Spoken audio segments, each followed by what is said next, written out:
Iran has widened its attacks across the Gulf and is now targeting industrial facilities like plants belonging to two of the world's largest aluminium producers. The Islamic Revolutionary Guard Corps, or IRGC for short, have claimed that the facilities were linked to the US military. Several employees sustained injuries at the facilities in the United Arab Emirates and Bahrain when they were hit on Saturday. Aluminium Bahrain, or ALBA, said the strike caused significant damage to its plant. The UAE operator also reported considerable damage to their site in Al Tawila.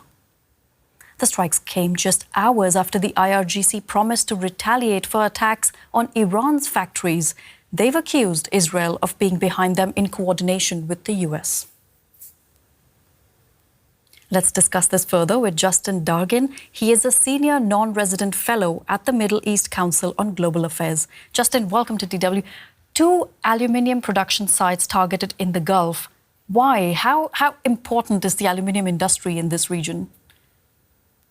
Well, the aluminum industry in the Gulf is extremely important.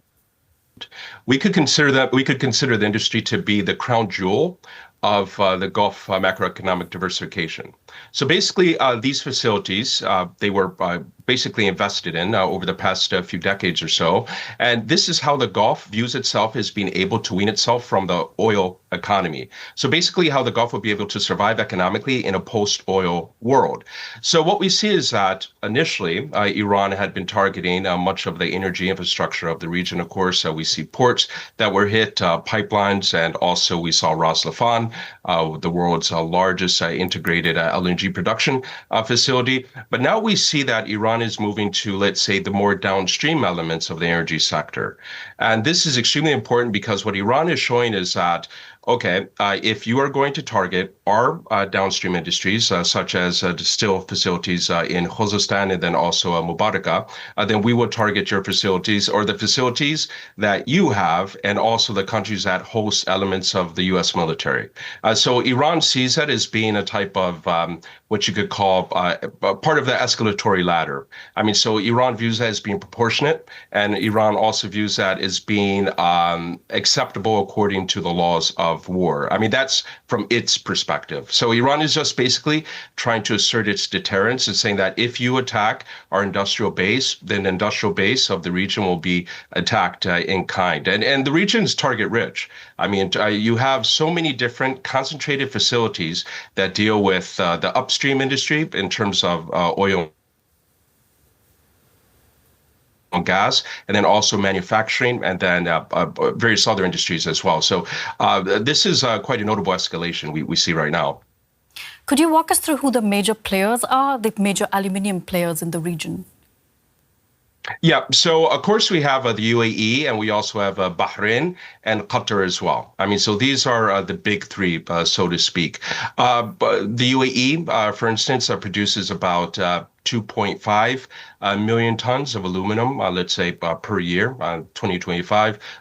Figures. Then if you look at Bahrain, Bahrain produces about 1.5, 1.6 million tons. And then also if you look at Qatar, Qatar produces about 500,000 tons or so. I mean, so the region overall, if you combine all of the aluminum production, it's about, we could say, 10%. 9 to 10% of global aluminum production, which is a major non-Chinese source of aluminum production because China dominates the market about 60% or so. So when you're looking at, let's say, countries that were attempting to reduce their reliance upon China, so if you look at the U.S. in particular, and to a certain degree, the EU, both countries respectively import around 20% of their aluminum from the Gulf region. So it's absolutely essential, we could say, for the global economy and also for countries that were attempting to diversify as well from China's dominance in the market. As you've just said, over the past decade, the Middle East has become a major aluminium production hub, accounting for around 9% of global aluminium production. The metal is essential for construction, transport, and renewable energy. But the Iran war has already significantly disrupted production and exports. Justin, what impact could these attacks have on the global supply of aluminium?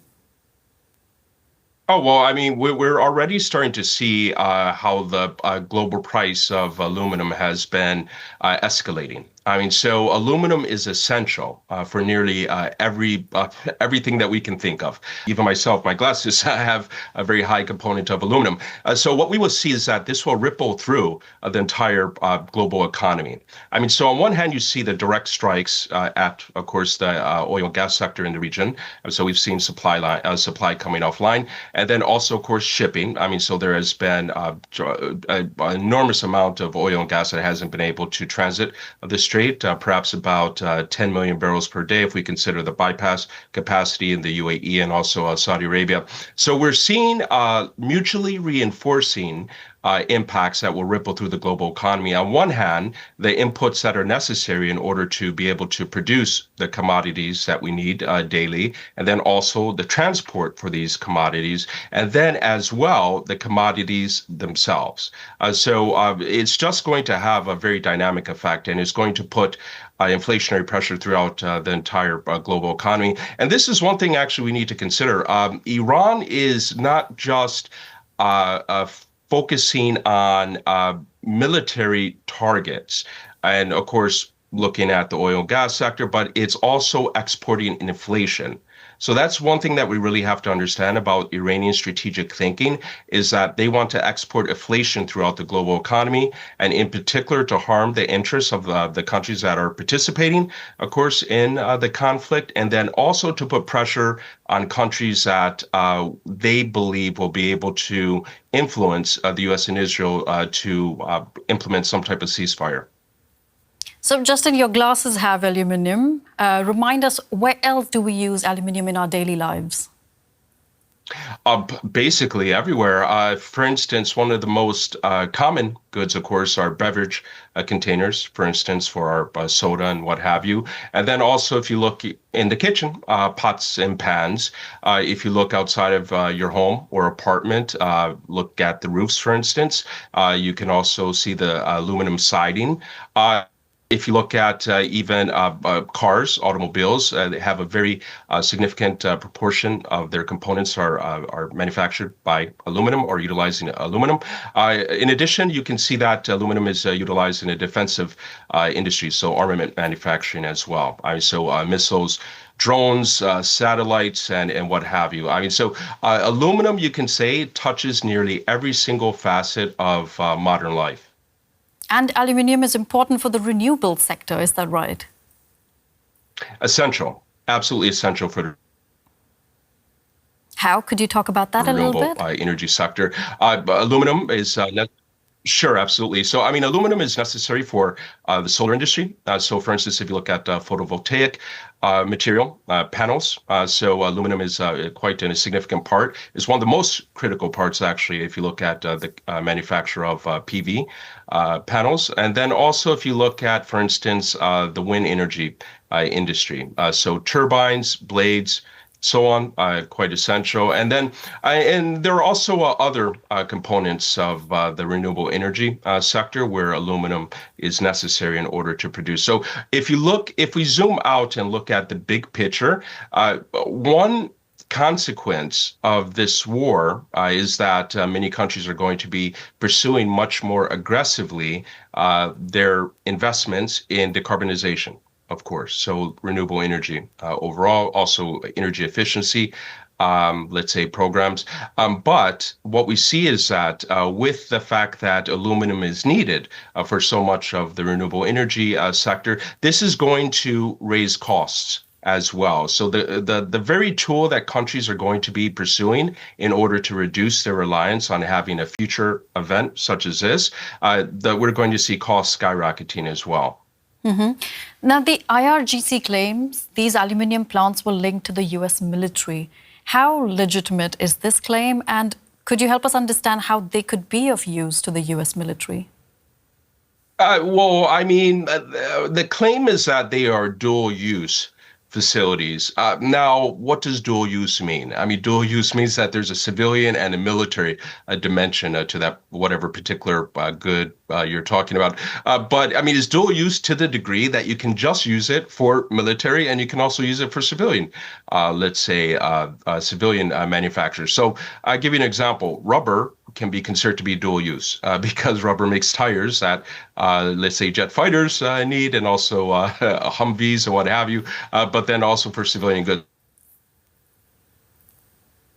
So, I mean, there's not necessarily a direct relationship between these facilities and the U.S. military-industrial complex.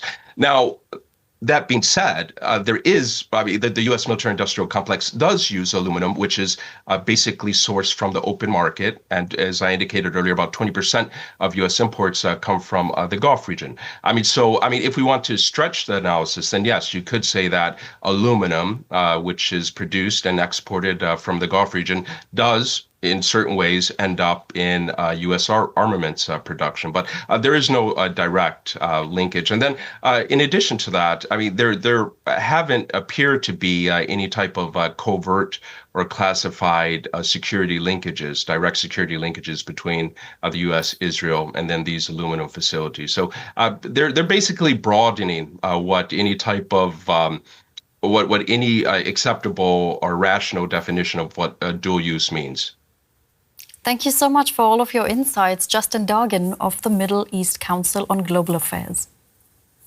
Sure, pleasure. Thank you for having me. How do you think a storage of aluminium supplies exacerbated by the Iran war would impact your life? Let us know in the comments. If you found this video informative, please hit the like button. And if you haven't already, don't forget to subscribe.